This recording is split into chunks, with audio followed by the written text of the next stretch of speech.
There's no need to drive around South Florida wasting valuable time looking for a new or certified pre-owned Acura. Go to the #1 volume sales dealership in the Southeast United States. Craig Zinn's Acura of Pembroke Pines. Purchase with pace and space in a dealership tailored to your needs. From home buying to providing that personal touch. Contact the 2020 Satisfaction Award winner Craig Zinn's Acura of Pembroke Pines. 888-776-5123. That's 888-776-5123. Or visit them at 15601 Pines Boulevard in Pembroke Pines.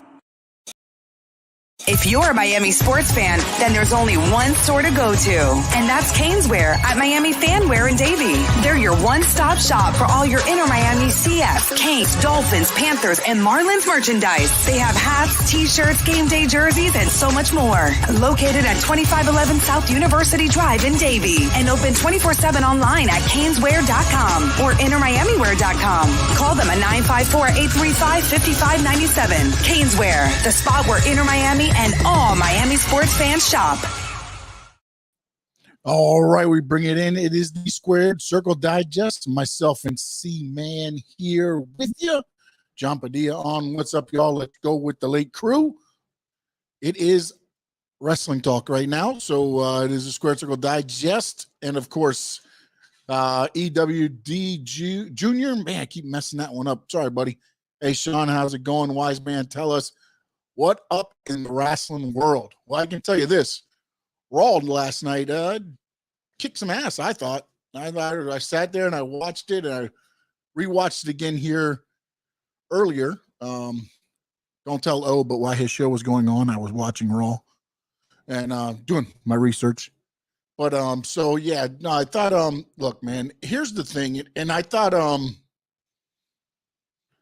Eric Bischoff sends out a quote earlier, and man, you know what? I'm just gonna jump into it right now. I was gonna wait, but Eric Bischoff sends out a tweet, and where did I save this tweet? Damn it! You better be there. And of course, now I can't find it. So Eric Bischoff sends out a tweet. And now I need to find it. There it is. Look at that. Handy dandy. All right. He says, and this is what we were talking about when I was talking about, look, recently, you know, again, with everything that happened with Vince McMahon, he steps aside. Triple H takes over, starts running it the way he sees fit, more modern. You know, matches are moving a little quicker now. You're seeing a couple things that, you know, pro wrestling's allowed to be said again. Good God almighty. Imagine that. You can say pro wrestling. And here's another one. Hospital. You can say somebody was taken to a hospital. It's no longer the local medical facility here in Rochester. No. Hey, they took him to the hospital. Oh, my goodness. Imagine that. Even Michael Cole sounds better without Vince McMahon there. But, Steve Chapman, thank you, my man. AKW Beach. Yo, yes, Raw was pretty good. Wanted to get into the Eric Bischoff tweet. And then this goes back to where right now you're seeing Raw and you're able to see, and I don't know necessarily it's a drastic change, but I guess if you've watched the product for as long as probably many of us have, it really is a drastic change. But this is what he sends out. He says, this was, he did a with Shake Wrestling, SHAK Wrestling. It was a podcast that he came on and he said, I had a little bit of hope with AEW. I had some hope there. I thought, oh man, I mean, up until probably 6 months ago or 8 months ago, I kind of threw in the towel because I started seeing the same pattern of whatever over and over again. I'd go, okay, something different, but there's been nothing different. And I think maybe this is where it gets into where you have to remember WWE was always Vince McMahon's, right? Vince McMahon had final say on everything he did. And Tony Khan had the same going on with AEW. I get it. Vince McMahon did it for 35 years. Tony Khan for 2 years. But I think with what Eric Bischoff was saying, I think back to it, and it reminds me that when it was just Vince McMahon, it was Vince McMahon's way or the highway. With Tony Khan, not saying it was his way or the highway, but he had final say, and nothing's really changed over there. Everything's kind of gone stale, unless you bring out CM Punk. Other than that, nothing. And even, CM Punk this last time, look, him and Moxley, and I don't know if you saw all the stuff that Moxley was at Game Changer Wrestling, and I mean, if he's my representation of my AEW title, if I'm Tony Khan, I'd sit him down and be like, hey, we need to figure out this plan of what you're doing, because you're making us look a little bit foolish over here as a representation. But it did made me think a lot about, there's always been one guy in charge of WWE, and now it's kind of changing, and you're seeing the changes, and it looks refreshed. Tony Khan's always been in AEW, in charge of AEW. Now they're going to have a committee. Now let's see if some of that might change. Have to see about that. Let's see what we got here. Oh, that's the wrong chat. Wait, hold on a minute. Wait, there we are. All right. Big O is in. Evening. Boss B, good evening. Went to Conquer Kissimmee this past Friday. Got to speak with Cha-Cha and Agony for a little bit. Aaron Agony. And then Steve said, what's up, Big O? And he had a few drinks with Shay Stevens, Lou Spector. Lou. He was my manager. Asked Chamberlain about his Russian gimmick. Hey, what'd he say, Boss B? I should have sent you a link.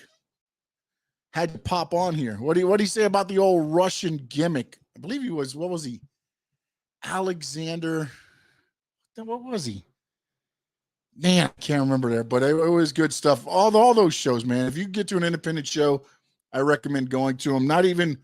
Listen, even if they don't have any big names on there, you're going to see some talent and everybody. It's going to be impressive. I can tell you now, most of your independent shows are good shows. They put on very good shows, especially the ones here in South Florida. I mean, I'm thinking of few. You're thinking of CCW. You've got, I think there's Magic City Wrestling. I'm not sure if ICW is still around right here locally, and this is in South Florida. I mean, between Broward and Dade area. CCW does travel up as well. But go out there and support them there. They're very good stuff. Looking at Raw last night, as I said, I think they hit on it again. And one of the things that I really like that they're doing and is they're making the titles feel like they mean something. And by that I mean they're hyping them up, right? You saw the Intercontinental title before SmackDown, and then you saw the US title. They're making them mean something now. And it's not just throwing the same guy out to take on Bobby Lashley. No, it was Ciampa, right? Ciampa just missed it by a smidgen beating Bobby Lashley. So what they do this week, they didn't bury Ciampa. They brought him back. They teamed him up with The Miz. They took on a new tag team of Ali and Cedric Alexander, which was good to see them get some TV time. And Ciampa got the win to keep the momentum going. Yeah, he lost against Bobby Lashley. That's okay. You can lose to, Bobby Lashley. But they kept the momentum going for Ciampa, and I like what they're doing there. And they're doing the same thing. AJ Styles took on Bobby Lashley in a great match. And then Theory against Ziggler at the end in the main event, they gave them 18 minutes. I watched it when I started it. 18 minutes of TV time. And to me, they killed it. It was a great match. And then they also hyped up the Judgment Day with Rey Mysterio coming out, but also it's building up to Edge, the first time he wrestles in Canada in over a decade. He's taking on Damian Priest next week. They're slowly, it's not a, what the hell are we going to do with Raw tonight? 2 hours before bell time and they're writing stuff down. No, everything is done. They're promoting stuff week ahead. It's just a whole different environment to me of what's happening there. You're seeing guys get more TV time. You're seeing, again, the women's division getting a monster push with Triple H and them running it now. And look, I know they're going to sit there and they're going to be like, Vince did so much for the wrestling business, and he did. But I think it was time especially when you're seeing what you're seeing now with the product. You can't say that there was no way that it wasn't time for this switch, and it wasn't going to happen. If this investigation does not happen, Triple H is not running Raw, and we're sitting here talking about the same shit every week.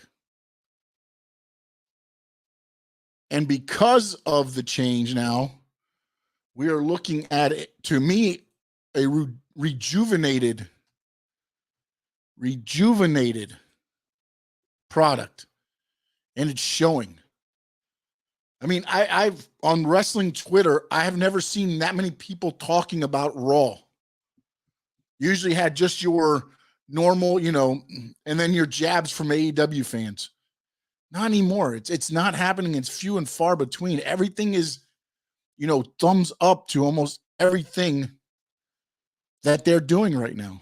And again, a lot of that is just because the allure of, holy cow, I'm seeing something new. I'm seeing something quicker. I'm seeing new stars being made.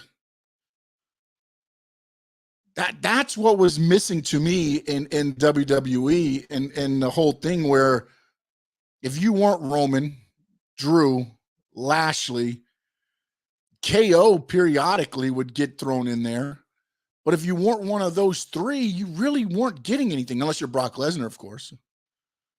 Break in case of emergency. Here comes Brock. All right. Here comes Goldberg. Yeah, all right. All those things. But when you're looking at this product right now, no, I'm good. I'm good, C. I'm good. I'm sorry. I just saw what you sent. I'm sorry, C. I think when you're looking at the product that they're having, and C-Man did bring up a good thing with the Drew McIntyre and Kevin Owens, you're seeing, again, something new. And I thought was very interesting that they did last night. What was keeping the whole Ezekiel family tree thing going with them all in the hospital. And you had there was Elrod was there. What was dad? Ernie? I think his dad was Ernie. And he was the one that said, I did find it interesting that they did keep that going, because I honestly thought they were going to kind of, cool off on the whole Ezekiel thing.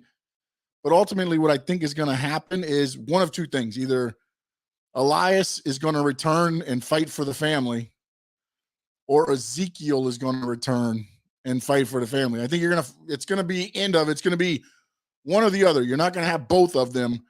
But I think what they did with the power bomb on the seat was to get him out so he can grow his little beard back. And I think we'll see Elias back. I hope. Because to me, there's more layers to the Elias character because of the look, man. Ezekiel, that's babyface right there, man. There's nothing you can't turn that guy heel. There's nothing about, shaved Elias that makes me go, yeah, that guy, he just looks like a little, I don't know. I don't even know what. See, man, jump on here real quick. Ezekiel, how would you describe him? You have to describe him to somebody who does not watch wrestling. He's definitely a baby face, where Elias would be the heel, right? So you would have to push him as a face if he comes back.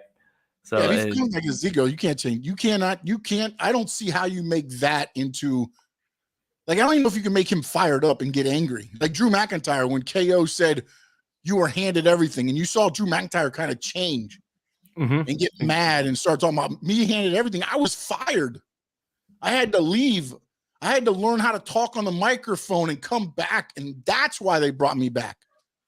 You know what I'm saying? No, like, I can't see Ezekiel doing that. Like, even I can't even see Ezekiel pulling that off. To me, that's Elias, Yeah, correct. It would have to Hopefully, be Elias to do that because Elias would be the one that would yeah. get mad and upset. So I guess it really depends on who they want to return based off of what they want to push, right? I mean, because we all understand the gimmick, right? So I don't know. Yeah, it's not even, you can't even do it the Doink the Clown way, where like Ezekiel crawls under, all of a sudden you glue on a beard and Ezekiel crawls under, glue on the beard, and Elias pops out the other side. You can't even do that because the beard falls off, or maybe that's what you end up doing. Maybe they just make this a straight comedy stunt and Ezekiel's getting his butt kicked and be like the Killer Bees back in the day. Anybody remembers them? Yeah. They would get beat up. They'd go outside the ring. They'd throw the masks on. And then because you couldn't tell who was who, they would do switches and everything else, and they'd always win. Can't put a mask on, but I mean, maybe the beard will be the power. Because the only thing that unless they they pull the card where Ezekiel's hurt, Elias is on tour, so he gets a little break so he can grow the beard back and like come in that way possibly.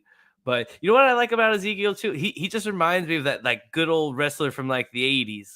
Just like always positive, like, yeah, we got this, I feel like that's that's the guy I want to kick in the face, man.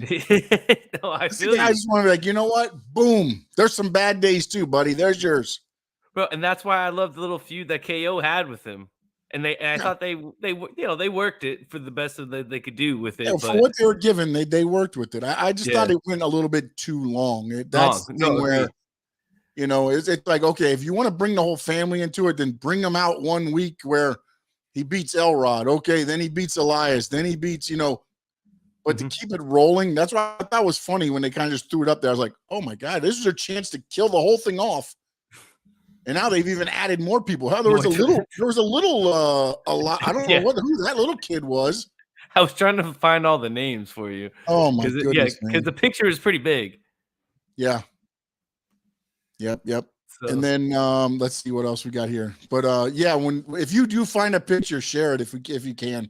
Yeah, I'll find it. I'll post it. And then if you can find the names too, that'll help out tremendously. Because I remember Elrod, there's Ernie, there's Ezekiel, and I can't remember there was even Mama. Mama was there too. Yeah. Looked like Mama's Family. Looked like what's her name? Who was that? Carol Burnett? No, not Carol Burnett. Who did Mama's Family? Who was the old lady? Damn. Who did her? Man. Where's O when you need him? Yeah, because he would know that, right? Yeah, well, he'll know who played Mama's Family. Can't remember. It wasn't Carol Burnett. It was the other one. I can't remember who it was there. Let's see. Boss B said, "Do you find RK Bro annoying? I can't get into him. Are you meaning? You're talking about Riddle, right? Just Riddle?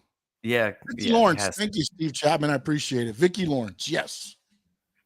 I do find Riddle a little bit annoying at times. I found him very annoying when he was all about the Randy, I love you, man. Come back. We need you, Randy. I love you, Randy.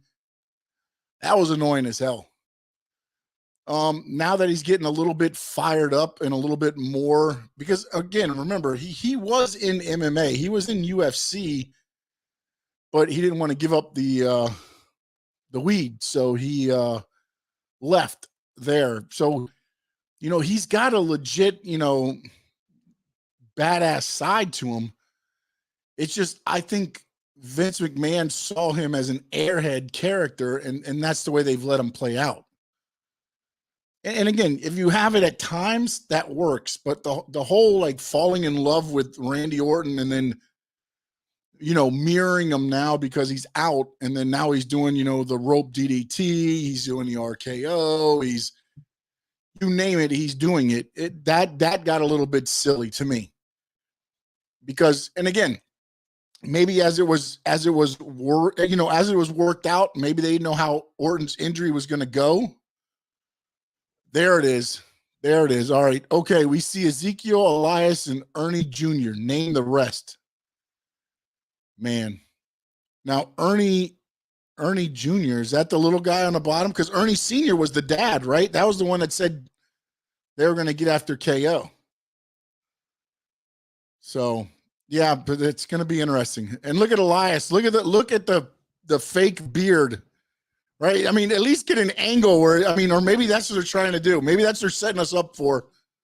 The whole thing where Ezekiel's going to make his big return, get beat up, roll into the ring, and out pops Elias after a couple minutes because he's going to have to put on the jeans. He's going to have to put the tank top on. He's going to have to stroll on with the guitar, the scarf. So, but there is the family tree of, I don't know what, the Ezekiel family, the Elias family, whatever you want to call them, but there they are. You're a little guy, man. He's mean mugging for the camera, isn't he? The little guy in the corner. All right, we can pull that one down.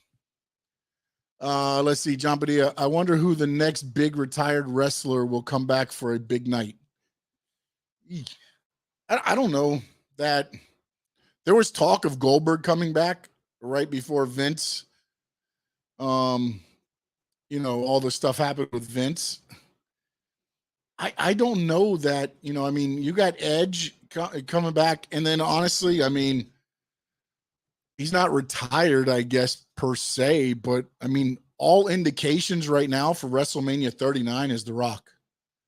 The Rock, Roman Reigns. That's what they're gearing for WrestleMania 39. Now, again, filming and everything else takes priority. But I mean, I wouldn't say he's retired, but that would probably be, the next big, to me, the big return of anybody, that. And again, could you throw somebody out there, in between one of these matches before? But Randy Orton's out for a while and he's not retired. I mean, Lesnar's been on the active roster. Goldberg's been around enough to where you can technically throw him on the active roster. And I think with what Triple H is doing now, the recipe you don't have to throw in the Brock Lesnar. You don't have to throw in the Goldberg, which is good because I know there's fans for those guys, and people want to see them. But I think Vince McMahon became too reliant on those guys to be like, hey, let's break it and boom. Christian is still wrestling in AEW. Christian's not retired. He's feuding with Jungle Boy right now.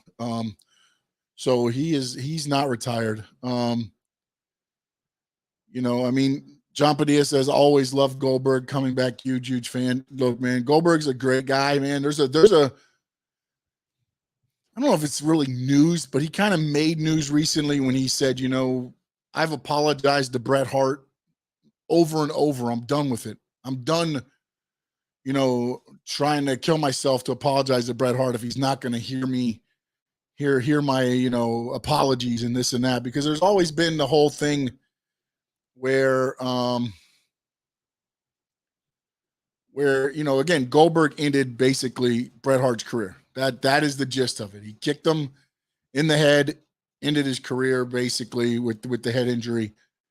And, again, how you want to look at it is, I don't know when the apology started, but the apology should have started as soon as they got back behind the curtain. That should have been the first, I'm sorry. And again, Bret might not want to hear it at that point or anything else like that, but at least the effort needed to be made at that point, and from there on, a lot was made of when Stone Cold got injured by Owen.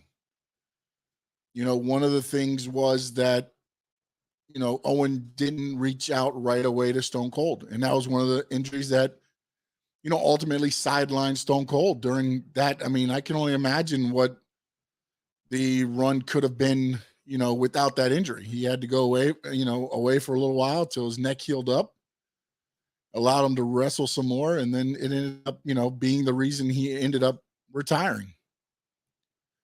Let's see. You're doing the Dolphins preseason games Saturday night. I believe so. Yeah. Yeah, Boss B. Again,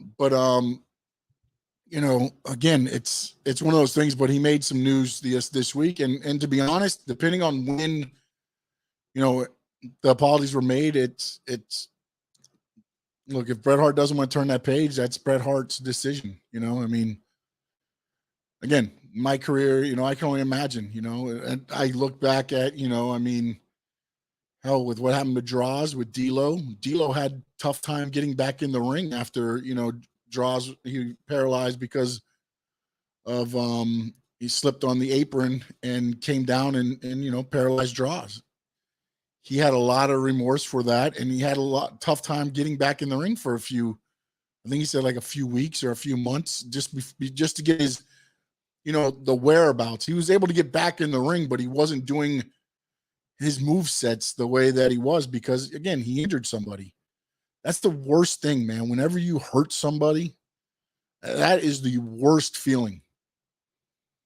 The worst feeling. And to me, when I sit there and you look back and again, I think the worst thing was one time I threw a clothesline a little high and ended up taking out a nose because they were ducking and they weren't supposed to. But again, I still felt crappy about that. Not necessarily my fault. I'm throwing the clothesline. He was ducking, but he wasn't supposed to be ducking. So that stuff happens, But again, you feel remorseful for it at the moment. And again, as soon as you get back to the back, hey man, okay, everything's good. Yet, and you unfortunately in the business, you just kind of move on. Again, that's not a serious injury. You ended somebody's career, but at the same time, if he's not going to hear you say the apology at a certain point, time to move on. Looking at what do they expect? The moves are getting riskier and riskier. Yeah, no, especially nowadays, man. Nowadays, I remember. Let's see what happened. I got my shoulder separated on a bulldog off the top rope. I got my nose busted by somebody flipping over the top rope, and they hit the person, and then the boot came down and hit my nose.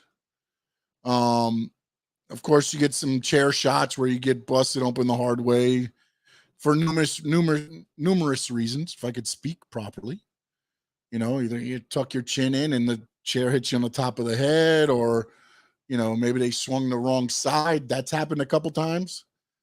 There's a reason they swing the flat of the chair, by the way.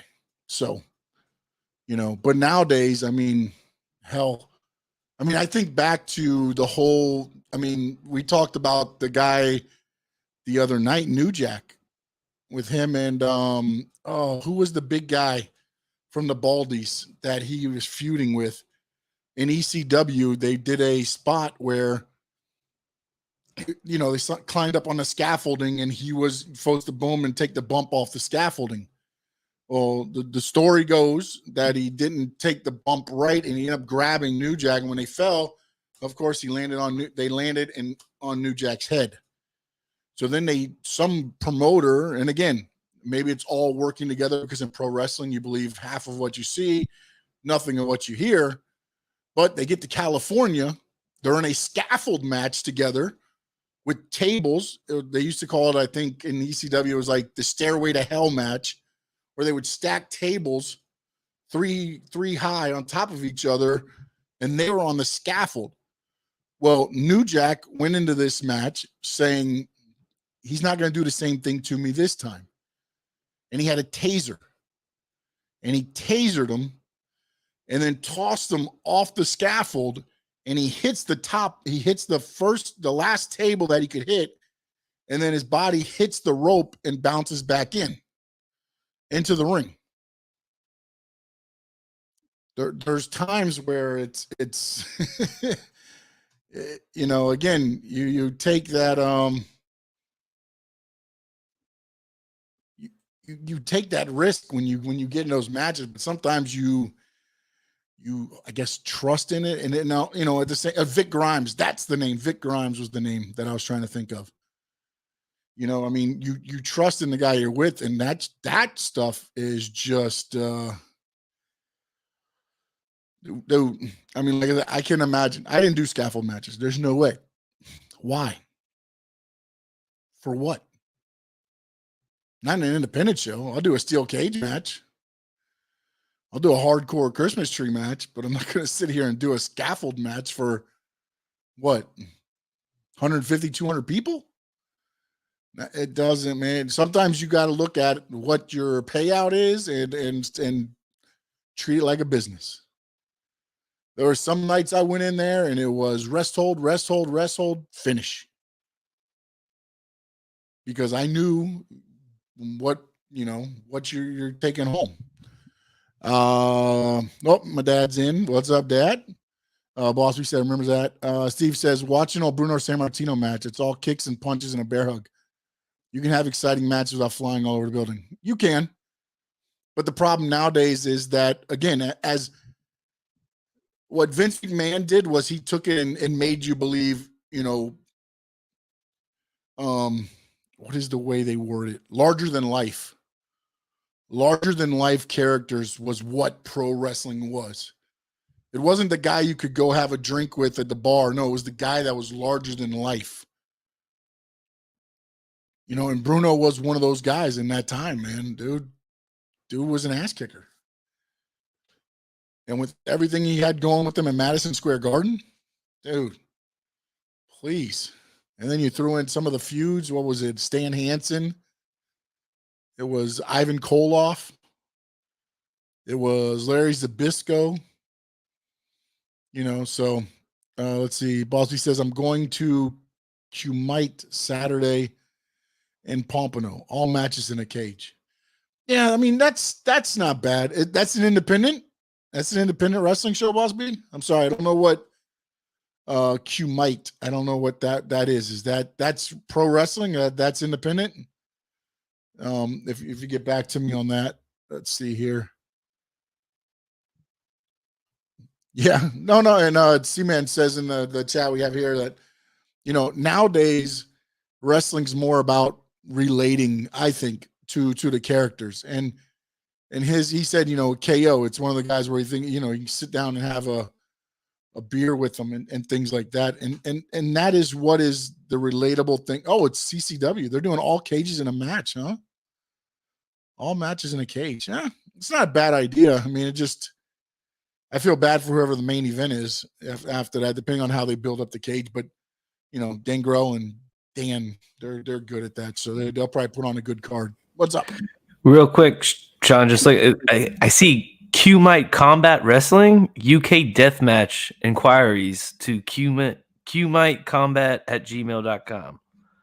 Okay, I think that's two different things because he's doing CCW. He said CCW. So maybe Qmite is the place in Pompano.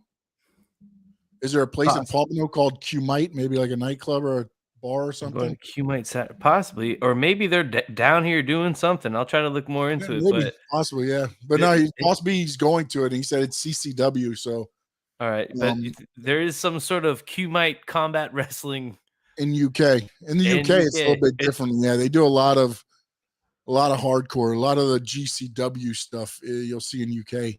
Although it's tempered down a little bit. What is it?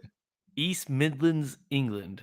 Yeah, where you can find it. It looks like a super small, like up and growing thing, though. But real thing. Just wanted to throw that out there. No, good deal. Good deal. No, man. I mean, it's something that they got going on. We'll have to see there. But interesting thing too with CCW is I know it was talked about because I saw I think it was Charlie actually. Charlie sent it out. So boss people like this, that AJ Francis was scared of him, so he ran back to WWE and re-signed. Because again, as you know, Triple H back in charge. He brought back Hit Row. He called it the OG3 because, of course, Swerve Strickland is still in AEW.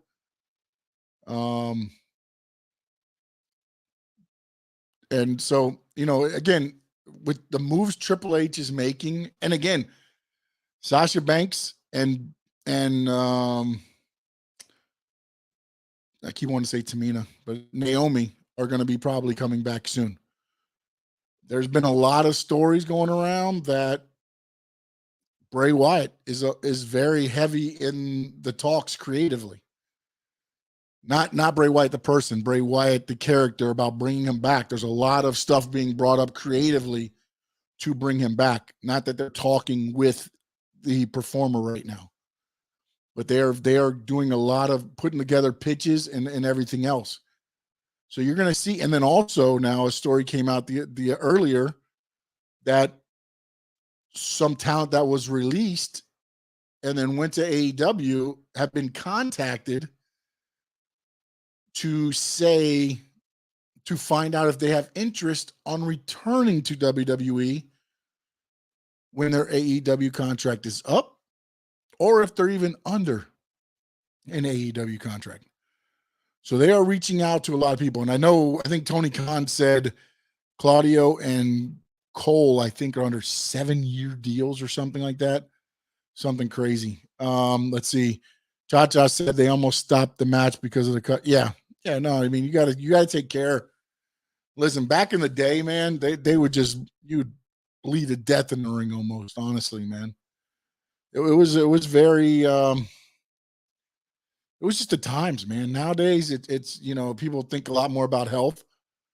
That's why I was very happy. Again, WWE and AEW not as much anymore, but they did go away from the chair shots to the head a lot of the time. So, and Justin Cordero, you're right. Red does equal green if you're Ric Flair, but not if you're some of these other people. And I know somebody asked me on the show if I was going to watch the DX A&E documentary, and I did. And a lot of it is the stuff. A lot of it is the stuff that you already knew about. But it was one of the stories that I saw when Road Dogg said, he went to Independence and he was wrestling for $300 in drugs.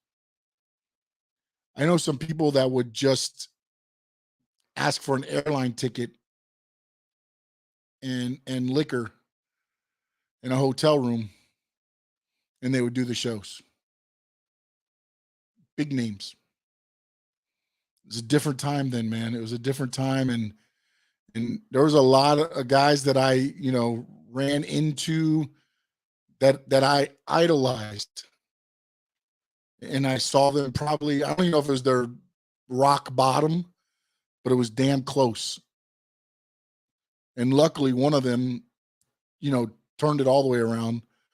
And it looks like he's, doing a lot better, and that's Jake Roberts. I mean, dude, it wasn't good. It was not good. And then I know he did a pay-per-view, and I think the pay-per-view was 2 weeks after he did our show, and he fell asleep in the corner of his tag team match. And again, sometimes you have to hit rock bottom. And, and there's a lot of things, again, they say, if you watch The Wrestler, if you watch the movie The Wrestler, a lot of that's true, man. A lot of that is true from back in the day. Nowadays, it's a different ball game, but back then, I'm talking not crazy back then, but even 90, what I started 99, so like 2005-ish. There was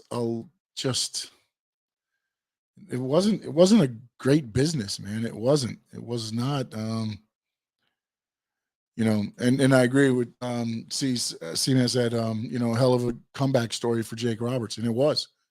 And let me tell you something, even in that state, his freaking wrestling mind was still freaking just amazing. Just amazing. And again, but that tells you, again, man, that guy is just on a whole nother level wrestling wise. Everything he did, he was like, again, he was Jake the Snake Roberts. So he talks slower. Everything. And I think back, and I know I talked about this before too, like when you look at those guys and just, The Undertaker. I'll never forget the story, that Dusty told us at FCW, where he would get there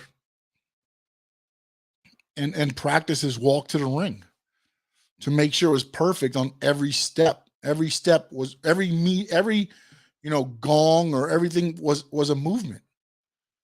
And it was worked out that way by his entrance was worked out that way. And then I watched some other stuff that was released recently of Kane when he was working on the gimmick. He was down in at the time, I think it was OVW or maybe it was FCW at that time too. And they had him work a match. They filmed it, and they were watching as he sat up. They watched every movement that he did. And that's one of the things I think too that is lost a little bit. And when you're doing all the flips and everything else, I look, I couldn't do a flip to save my ass, okay? I'm not going to sit here. They're more athletic than I'll ever be. But to me, it doesn't make sense. And I get it. Some of those guys are smaller when they're doing all the flips.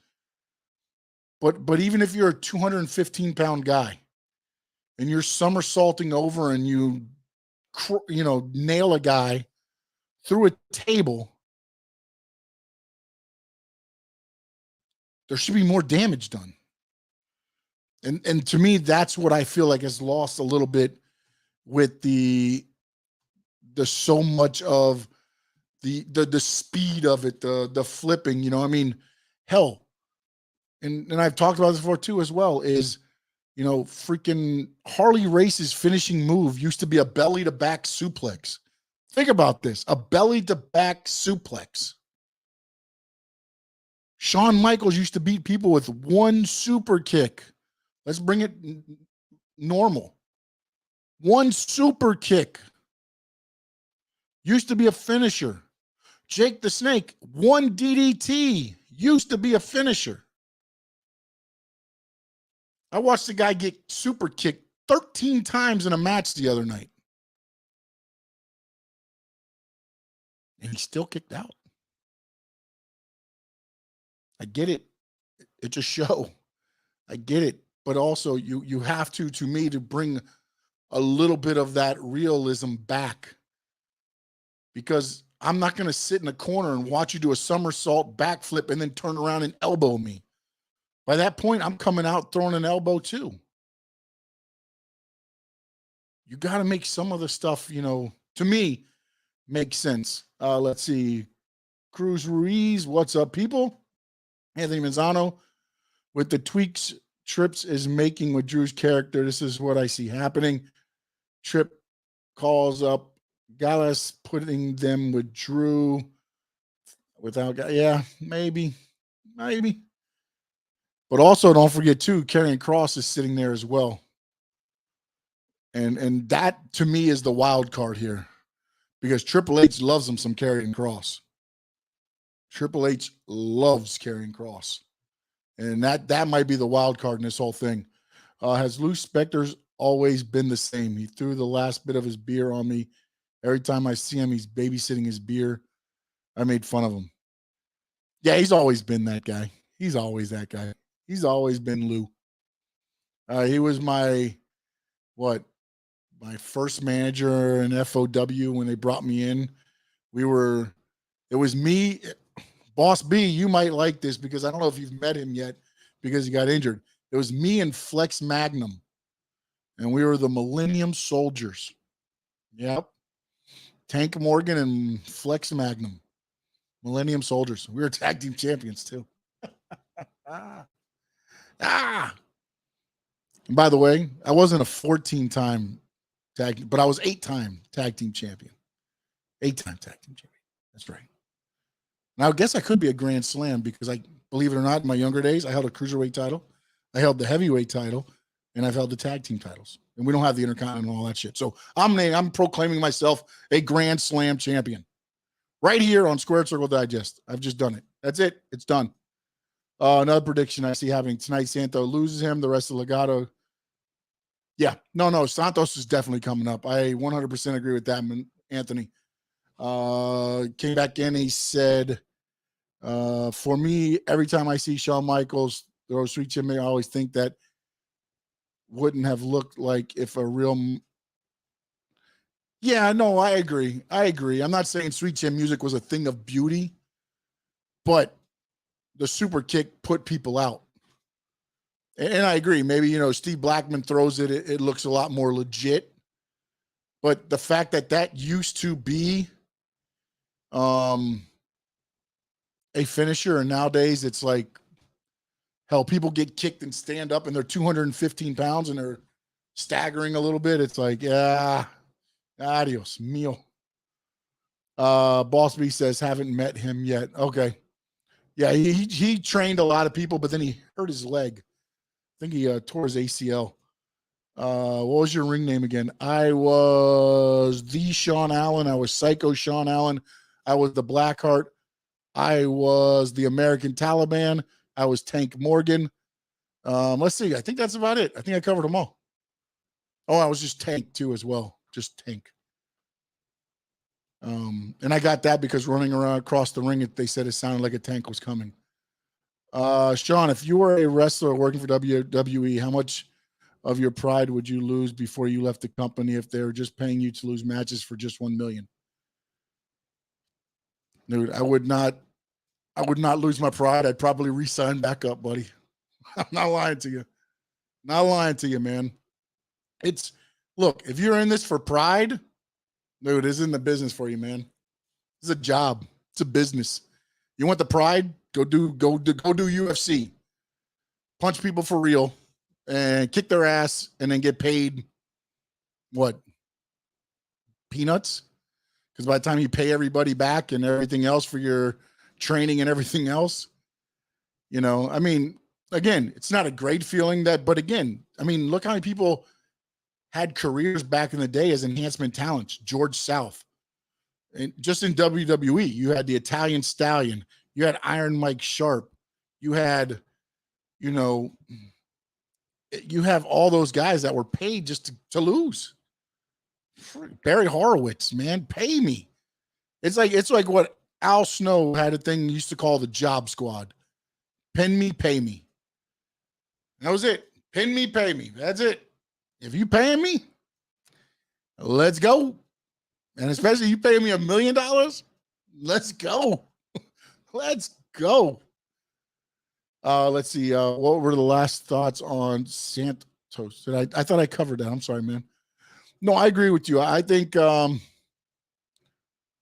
didn't read the last part. Let's see. Electra get called up. Dom turns on his father and joins Legado with Santos. I mean,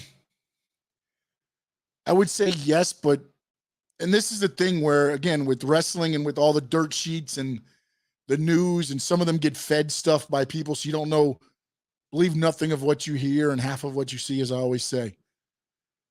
A lot of people are saying Triple H is sour on Dom, saying he's not ready. He's not ready to be in that spot. And that's why Rhea Ripley was the one that took him out. Again, believe in it what you will.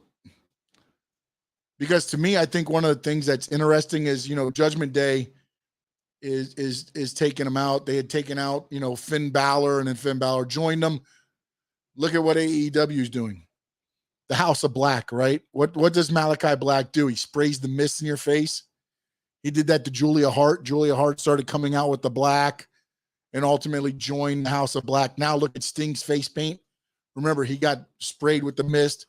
Now he's got the thing there. It's almost like, those two factions are kind of competing together. So I don't know that he'll never necessarily join up with Santos there. I don't know if that will happen.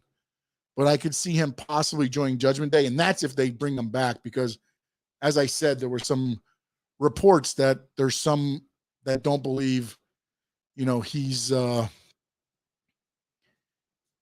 ready to be in that position of where he was. Did you see the Moxley show, I believe, at GCW? I did. And all I'll say is I saw it. I'm just going to leave it at that. And as I said earlier, if I was Tony Khan, I'd have been on the phone saying, are you still my interim AEW champion? Because if you are, you're not representing my company that way. That's all I'm saying. Let's see. Anthony, man, appreciate you, buddy. With Triple H and Stephanie in charge of WWE, do you think the rules are going to be lax to where they're going to allow talent to wrestle for independent companies? No, never. Never. WWE will never allow that unless there's a talent exchange for some reason. And that happened with ECW a couple times where Vince McMahon basically used, because Paul Heyman had an issue with WCW, and they brought in, the ECW guys, Dreamer, and some of them on some Raws. WWE pays their guys, and if they're paying, guaranteed money to those guys, and the money they're paying some of those guys, more than likely they're not going to let them go and possibly get injured, a freak accident in somebody else's company. If they're going to get hurt in a freak accident, it's going to get hurt in a WWE ring. We're the ones paying you. And I don't think that's going to change, man. I don't. Now, can there be more talent exchange possibly with Triple H because he does like the independent companies? Yes. That might be, you'll see some guys maybe come from, they have a big thing with UK. Triple H, IWA, I believe it is, over in UK.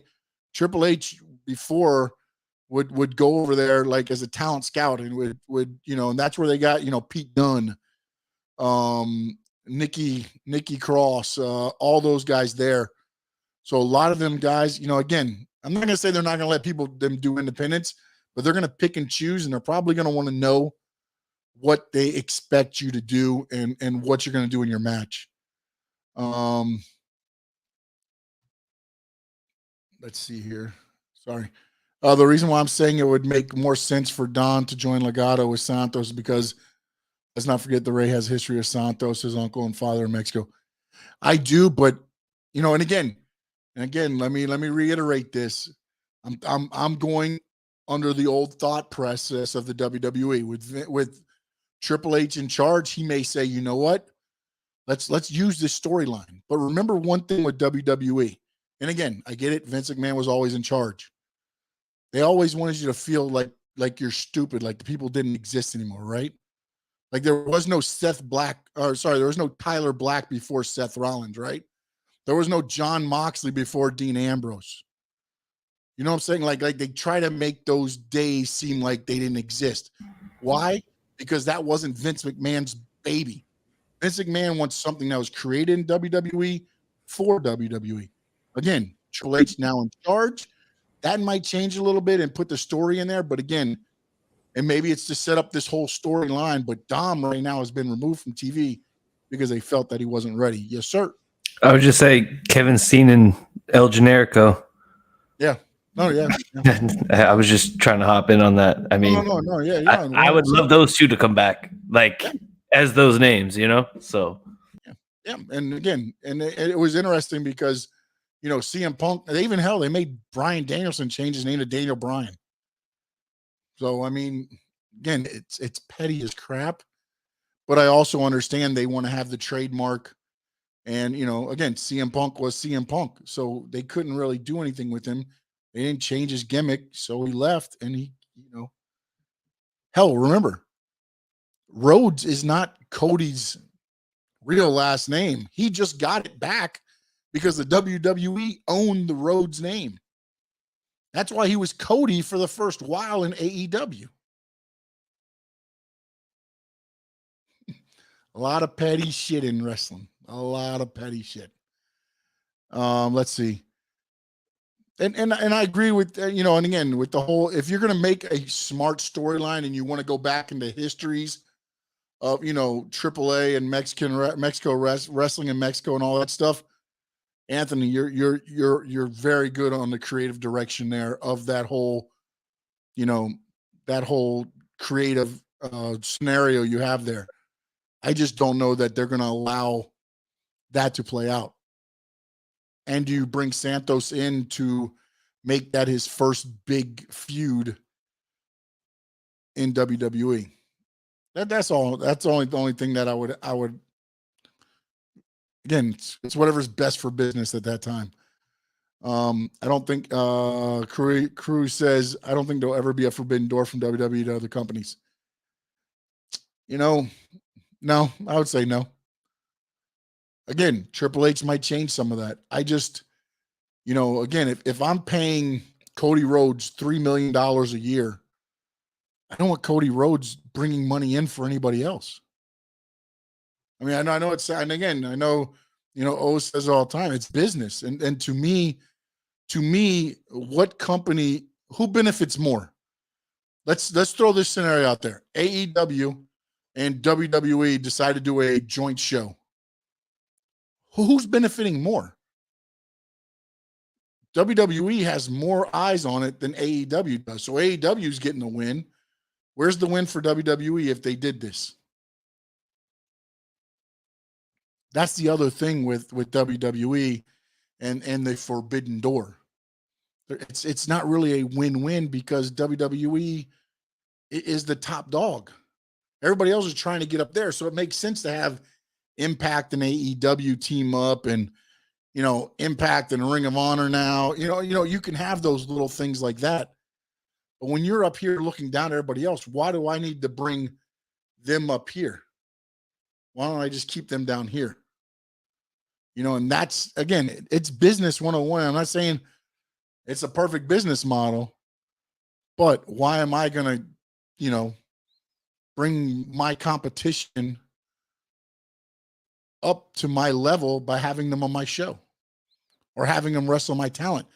And then, heaven forbid, hell, there was enough politics going on when they used to do Survivor Series, and it was the Raw champion against the SmackDown champion. There was inner conflict at WWE on who was going to win, which show was going to win. Imagine now you're bringing another company into this. And what Roman Reigns is going to lose to CM Punk? Roman Reigns going to lose to Jon Moxley? Moxley's going to lose to Roman Reigns? CM Punk's going to lose to Roman Reigns?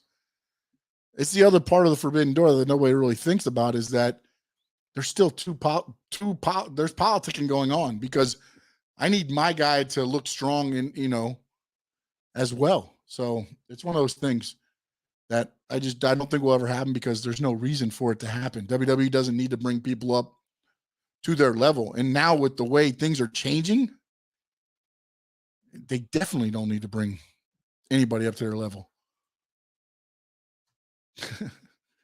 You got me, C-Man, with that one. Let's see.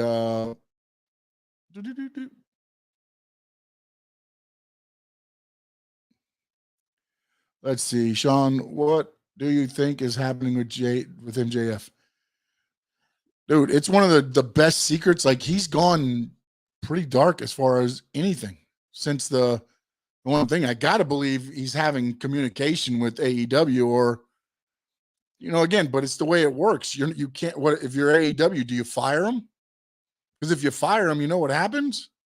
I don't know what their non-compete is, but if it's 60 days, you're going to see MJF show up in WWE in 60 days.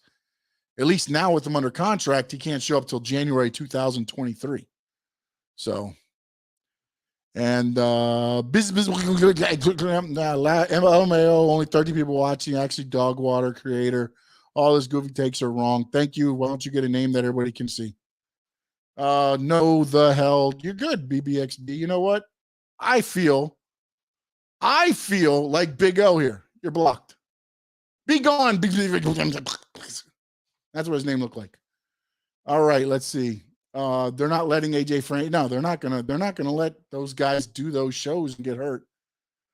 Sean, when does this show go live every week? I do it on Tuesdays and Thursdays. Cruz. John Padilla, are you a fan of Rowdy Ronda? I'm a fan of Ronda Rousey, the heel. I'm not a fan of Ronda Rousey, the babyface, because I just can't feel bad for Ronda Rousey. I can't. Steve Chapman says, I am John Padilla. Oh, yes. Steve Chapman is the biggest Ronda Rousey fan. I mean, Ronda Rousey and Charlotte Flair were the only reason he watched WrestleMania. That's it. Let's see. AEW. Anthony says, Sean, do you have any updates on if Major League Wrestling is still suing WWE over copyright infringement, or did court? The last thing I saw was they were working toward an agreement. I did not see, Anthony, if anything had technically been reached. And to be honest, I haven't checked in probably over a couple weeks now. So, yeah, I mean, again, it's one of those things where a lot of companies will sue just to get the name out there and publicity and things like that, man. And MLW's got a good product, But we'll have to see. C. Chapman said it's why everybody wanted to fight Conor McGregor because it's a big payday. He was top dog, 100%. And if it's done, it's not happening anymore. Can you see WWE buying out or funding? No, I don't see them buying anybody out. What they'll do is just wait for the company to fold and then just take the talent. And a lot of talent will do, I mean, again, when you look at it, a lot of these, I mean, Major League Wrestling's probably no different than a lot of these when they start seeing, you know what, we're not going to be able to afford what we told Jacob Fatu we can pay him. And Jacob Fatu comes to him and says, hey, I'm getting offered this from AEW or WWE. And they'll just say, you know what, thank you for everything you've done for us. Go ahead and continue on your career. And they'll just let them out. Usually they don't do a lot of that stuff. But, and again, this is all I'm looking at a lot of this from what the past regime did in WWE. Triple H may look at it differently. Triple H really does like the independents. He likes the guys that have already been there, traveled up and down, dealt with adversity, worked for hot dogs, worked for $10, $20, drove 12 hours. They're hungry. They're creative. They've done all this stuff. And so again, I say all this about them not buying it. I just don't think business-wise it makes sense to purchase MLW. One, I don't think they have that big of a library. And that's if WWE buys anything, they're going to buy it for the library to put it on the WWE network so that draws more, money for them onto there. I'm trying to think if MLW has that big of a library. And I mean, I know they got some shows, don't get me wrong. I mean, I know they've been around for a little bit. I just don't know that they have enough that is going to be that good. Derek Bonebreak, hope all is going well, dude. Derek, everything's going great. Hopefully everything's going good for you. Yes, so, just trying to look, the only thing that I can see is in regards of the lawsuit that was filed against WWE from MLW that the WWE filed this, tried to file. Yeah, they filed to get it thrown out. Yeah, they filed to get dismissed, but I never heard if it got dismissed. I don't know. I don't see anything. That's the last thing I heard. So just to confirm what you said there's nothing on there on it.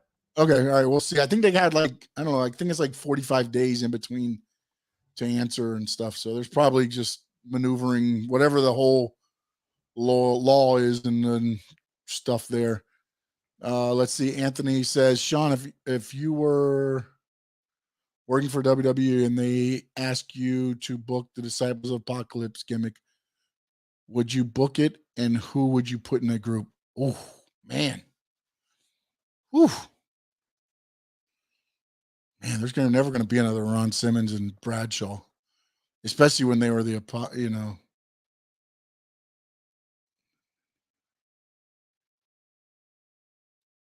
Oh, wait a minute. Am I thinking of DOA was the actual, they're the acolytes. So what, they're Disciples of Apocalypse. Was that the biker gang? Was that Chains and all them when they did the biker Disciples of Apocalypse? Why am I drawing a blank on this? Disciples of Apocalypse. Can you look up that one for me? See, man, I'm drawing a blank on who. I was thinking of the acolytes at first, and then I don't know why I'm drawing a blank on the Disciples of Apocalypse.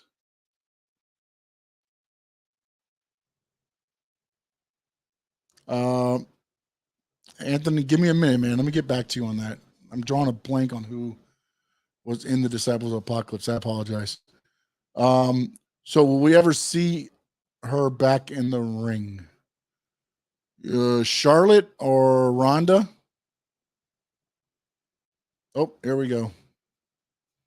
Okay, so it was the biker gang. Yeah, that was Crush, Chains, and then the Harris twins. Okay. I don't know that you've got anybody around right now. I guess maybe Anderson and Gallows. It would almost be the aces and eights, right? You could throw, Bubba Ray would be probably the leader. I'd almost do the aces and eights again. Throw Gallows in there. Anderson, Bully Ray.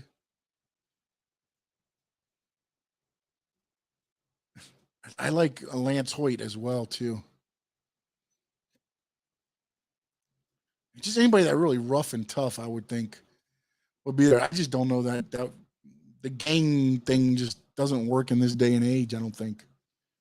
I feel a lot of people are mad at her. I look, man, with Ronda Rousey, I think you get what you get, man. She's a star. She knows how good she is, and she can stay at home and browse the acres. She has her own stuff, her own business. Hell, I didn't even realize this, but a lot of the WWE wrestlers apparently get a lot of their meat from Browsy Acres, which is Ronda Rousey and her husband company or ranch farm. But apparently a lot of people are buying meat from there. So obviously she doesn't need WWE. Does WWE need her? We'll have to see how the booking goes. Before, yes. Now, I don't know as much. Sean, who do you think is going to be the if you watch Being the Elite, kind of looks like it's going to be Kenny Omega, but I hope they don't waste a Kenny Omega return for a 6-man tag team tournament. That just, to me, feels like a big loss. Sean, for me, I think what hurts AEW in terms of viewership and not getting over the hump of 600, 800,000 a week is that they're catering. Yeah, they cater to their fan base.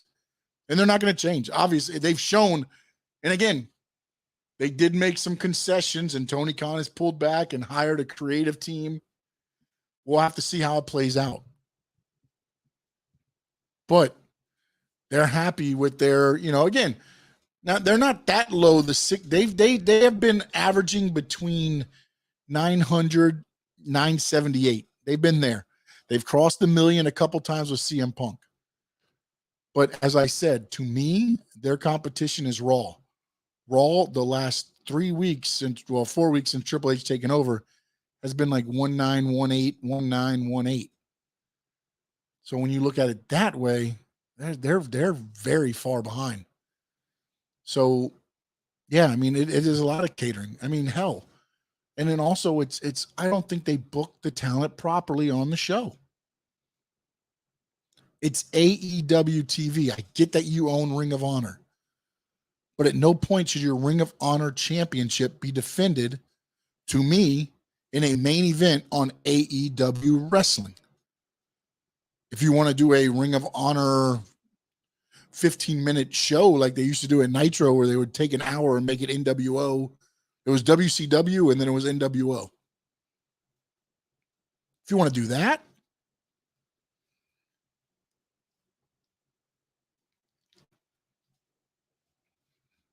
I apologize there. Had to get a drink. But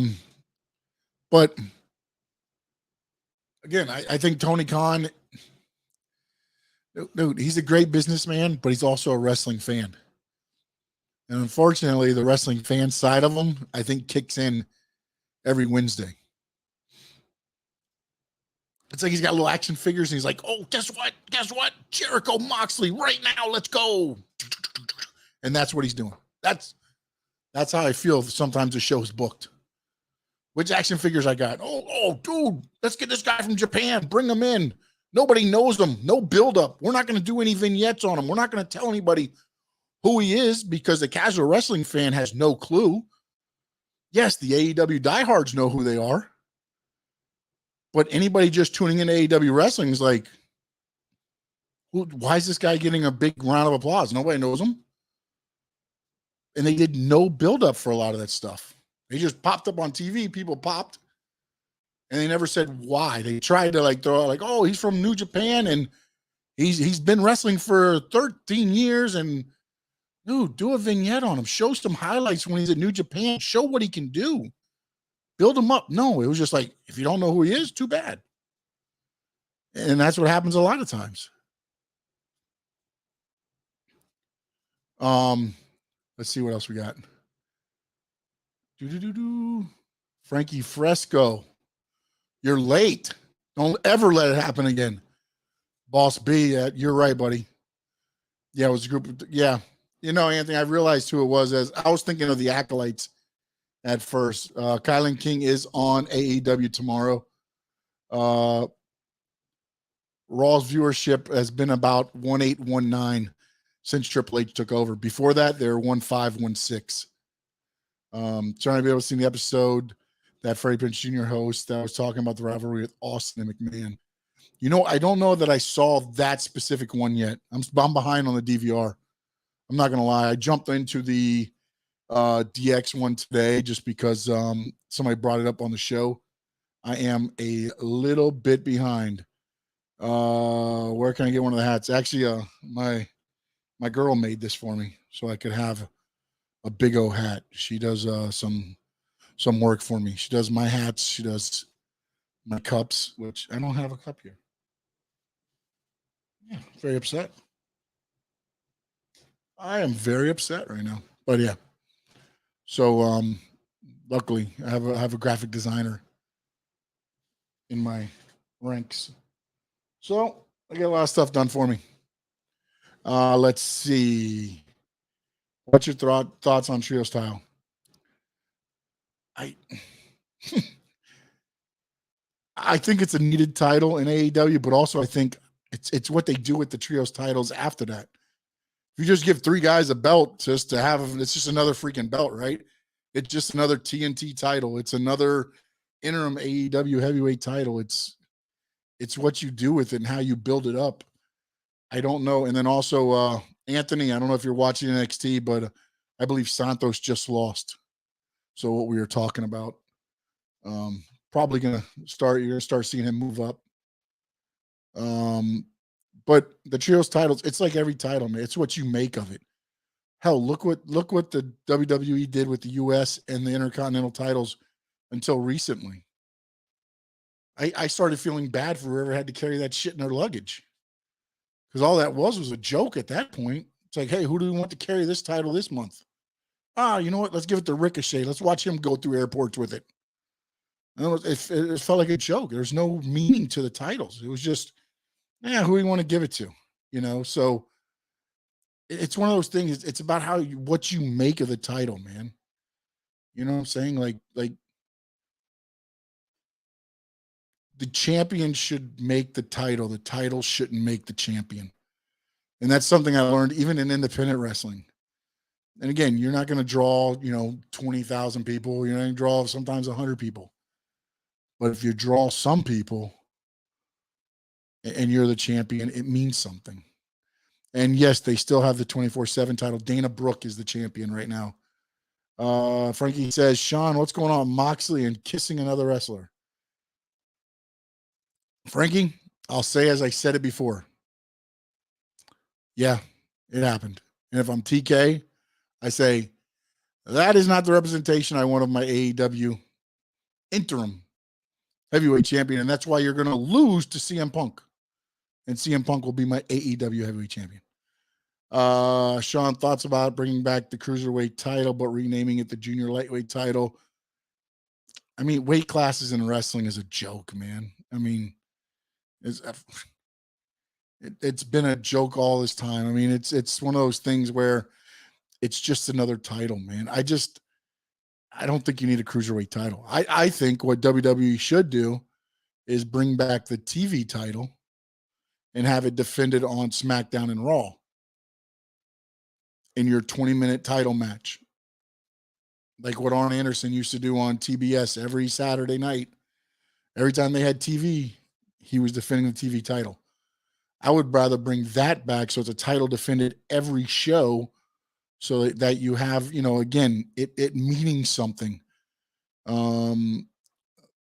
The champion has an option A or B. Option A is you keep defending the title, or option B, you only sit and move up to the US or Intercontinental. I don't know if I like all that stuff. That gets too gimmicky for me. It almost gets back to what was the one that Impact used to do, or maybe when it was TNA, they did with the briefcase where one was Feast. No, one would be for a heavyweight title shot. One was for an X title shot. One was for the tag team titles, and then one was fired. So you had 4 briefcases and you fought, and each person, you grabbed the briefcase you got, and then it was at the pay-per-view, and then the next TV night, they'd open it up and be like, congratulations, you get the next shot at whatever, and then somebody would be fired. So it's one of those things where feast or fired. Thank you. It's one of those things to where that it gets a little bit too gimmicky to me. It was like what WWE fell into, the stale thing of, oh, it's the number 1 contenders match, right? Where you'd have Joe Schmo take on so-and-so for the U.S. title. He'd win the non-title match. Then they'd have a title match the next week and get killed. So 6193 ASNF. I talked a little bit about that earlier, man. I don't think WWE benefits from helping any other companies. I don't think it just, to me, it doesn't, I don't see how WWE benefits from anything other than giving more shine to a company that's less than them. I've noticed since Triple H took over, no more gimmicks like Miz TV or 24-hour fun takes. Even Riddle's not even funny anymore. No, I mean, I think he's allowing guys to be themselves. Miz TV, I think, will be back. I think you'll start seeing that back. It seems like AEW is trying to recreate the 6-man tag titles of the mid-'80s when the Road Warriors and Dusty Rhodes made them relevant. But also the other thing with AEW, when you look back, I thought they should have done the trios titles a while ago. Because think about this, okay? At one time, you had Dark Order, you had House of Black, you had Hardys, the whatever they were with Andrade and all them, but you had Hardys with Isaiah, all that stuff there. You had Luchasaurus, Jungle Boy, and Christian.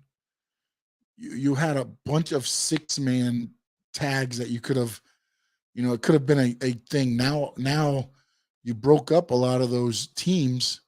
Now you're going to have to start filtering together people. You know what I mean? Hell, you threw together Aussie. They didn't throw them together, but you're bringing in an NJ, New Japan Pro Wrestling team to be a member of this because you don't have enough guys. It's one of those things. I mean,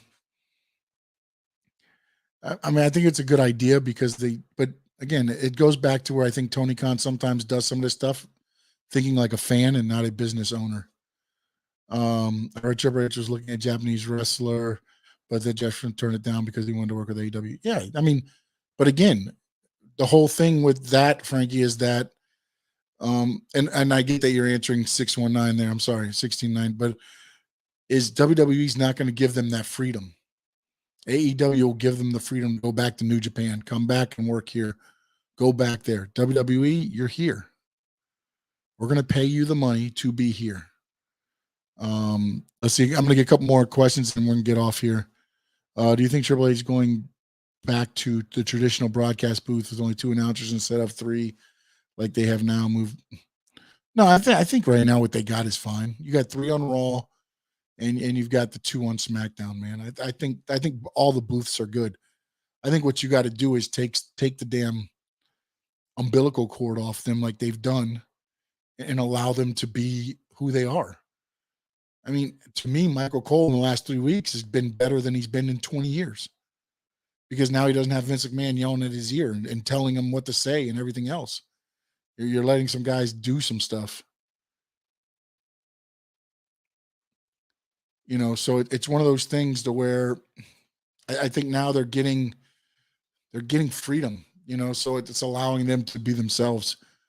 I like what McIntyre said yesterday, Kevin. Dude, it was great. To me, again, they're allowing these guys to be themselves. The fact that, you're seeing how it plays out to where McIntyre was like, nothing's been given to me. I was fired. I was the chosen one, and I got fired after being the chosen one. And I had to get brought back, so a lot of the stuff, ends up running together. Steve, always, my man. Thank you. Appreciate you guys for closing in. The only thing that comes close to this show are squash matches. Well, I'm going to take that as a badge of honor. Thank you, my man. Sean, what are your thoughts on Jade Cardo? I think she's destined to be a star.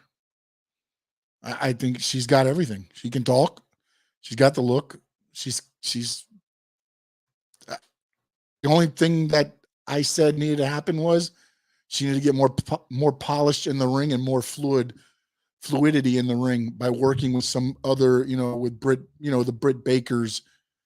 They stuck her in with some of the younger, female talent, and Jade, I don't think was at the point yet, but now that she's been, working, for a little while and seeing all this stuff, man, dude, it's all upside for me, for her. For me, I don't think it was Vince yelling in Michael's ear. I think it was just Michael Cole phoning it in because he's been in the company for 20 years. He got too comfortable. No. I think it's two things. I think it's Pat McAfee being Pat McAfee, rejuvenating Michael Cole. And then also I think it's the fact that now, again, Michael Cole is in charge of announcing. So not only does he get yelled at every Friday in his ear, the whole week he's being told by Vince McMahon that guy sucks. That guy needs work. That guy needs this. That guy needs that. That guy needs this. That guy needs that. So everything goes through Michael Cole. Every announcing blunder or whatever, or somebody says something they're not supposed to say, that gets fed all the way through. And then you got to watch the words you can't say. I can't say pro wrestling. I can't say wrestler. I can't say hospital. I can't say blood. I can't say, dude, what the hell am I going to announce?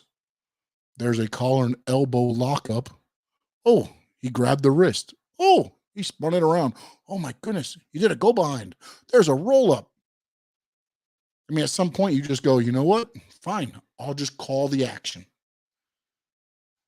And that's where I think, again, sometimes I think Vince fell into the old adage of, and watching today with the DX one, he didn't want to change from his cartoon stuff to go into the Attitude Era. He was forced to because DX made him. That's just Vince McMahon, like, I know more than you know. And heaven forbid, the man made pro wrestling. Him and Hulk Hogan made pro wrestling what it is today. But at some point, you need to learn how to, evolve a little bit.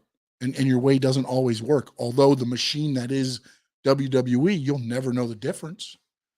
Because they're not going to skip a beat, even though Vince McMahon's gone. Brock Lesnar's gone. John Cena's gone. When have they missed a beat? Yeah, they're not as strong number-wise as they were doing in the Attitude Era. They haven't missed anything. Hell, they made $328 million last quarter. Do you think they're missing anything? Let's see what else. Is Shawn Michaels? Yes, he's working with NXT, actually. He's running NXT right now, as a matter of fact.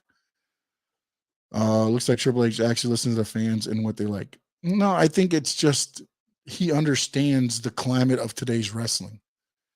He understands the business of pro wrestling, so he understands, what he's got to do, but then he also understands that, hey, you know what?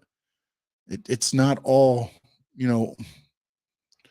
plumber gimmicks and dentists and clowns and everything else. It means something when people can, relate. I always say, if you can get somebody to emotionally invest in a character, you got them hooked. That's what it's about. You're not going to get emotionally invested in a dentist gimmick. You're not getting emotionally invested in a freaking clown.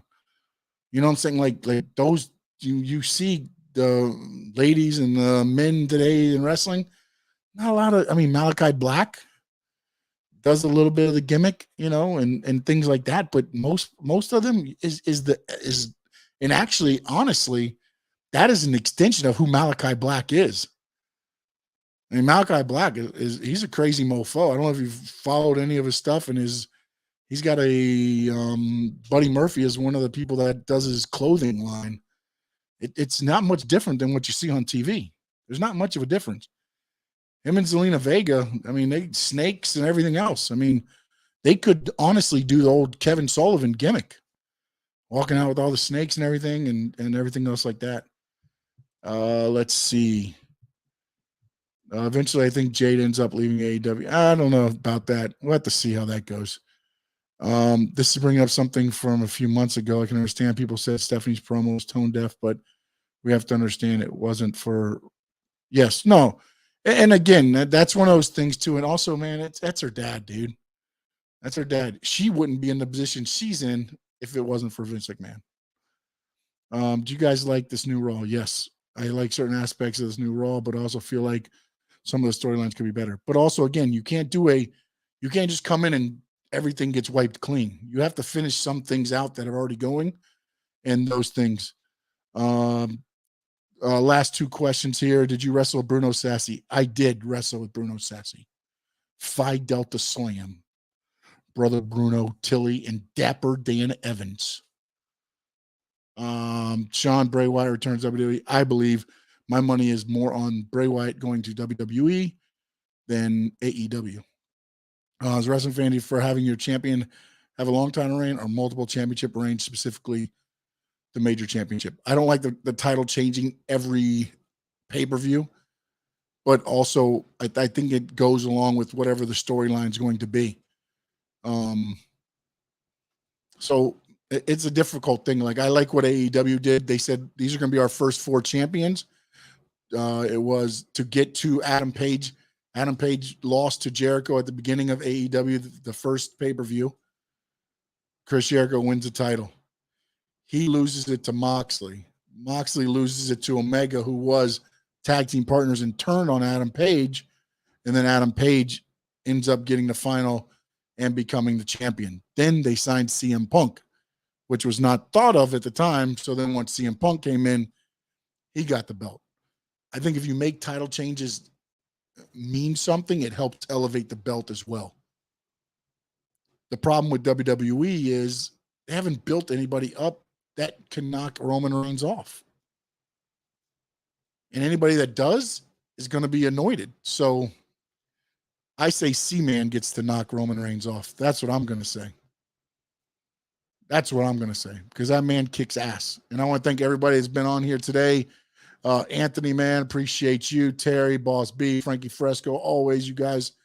6193. Terry, if I didn't say you already, Steve Chapman, of course. My dad, I got to say thank you, Dad. I appreciate you. Without you, none of this would be possible, literally. Also, Derek, let's see, Josh, and I think I got everybody. Justin, Cruz, AKW Beats. If I missed John Padilla, if I missed anybody, I apologize. EWD Jr., thank you, sir. I appreciate you all, man. Again, Thursday, we're back here. Me and the C-Man, we will break down, I guess, what's going on in NXT right now and AEW Dynamite. Don't forget, tomorrow night, AEW Dynamite. They got some good stuff coming on. We'll have to see where it goes. Then we'll have, maybe we'll have something to talk about. Maybe we won't. Does Kenny Omega return tomorrow night? If he does, I'm going to be doing a lot of complaining on Thursday. That's all I got to say about that. And in the words of the great Gordon Soley, so long from the Sunshine State.